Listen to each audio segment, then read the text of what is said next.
சொல்ல போகிறேன். இதை பார்த்து லைக் பண்ணி சப்ஸ்கிரைப் பண்ணுங்க. இதில் விளைஞ்ச முக்கிட்ட கீரை, அப்புறம் மயில் கீரை, கொடி பசலைக்கீரை, சிலோன் பசலைக்கீரை, மாயான் கீரை, பருப்பு கீரைங்க ஊற்றிக்கிறோம்.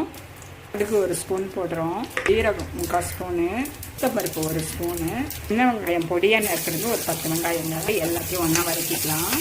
எங்கள் மாடி தோட்டத்தில் விளைஞ்ச மிளகாய் 2 போட்டுக்கிறேன். மாடி தோட்டத்தில் விளைஞ்ச வெரைட்டி அப்பீரங்க. இவைக்கேற்ப உப்பு போட்டுக்கிறோம். எல்லாத்தையும் கிண்டிக்கலாம். இல்லைங்க, நம்ம அலசின தண்ணியே போதும். பார்த்தீங்கன்னா மயில் கீரை கண்ணுக்கு ரொம்ப குளிச்சு தரோங்க. மாயான் கீரை சுகருக்கு ரொம்ப நல்லதுங்க. கொடி பச்சை கீரை பிளட்டை கூட்டுங்க, இதயத்தை பாதுகாக்குங்க. பருப்பு கீரை உடம்புக்கு ரொம்ப குளிர்ச்சிங்க. சாதத்தில் சுட சுட சாதத்தில் சாப்பிட்டீங்கன்னா அவ்வளோ அருமையாக இருக்குங்க. தயிர் சோறுக்கு, ரசம் சாதம், சாம்பாருக்கு இதுக்கெல்லாம் ரொம்ப நல்லா இருக்குங்க.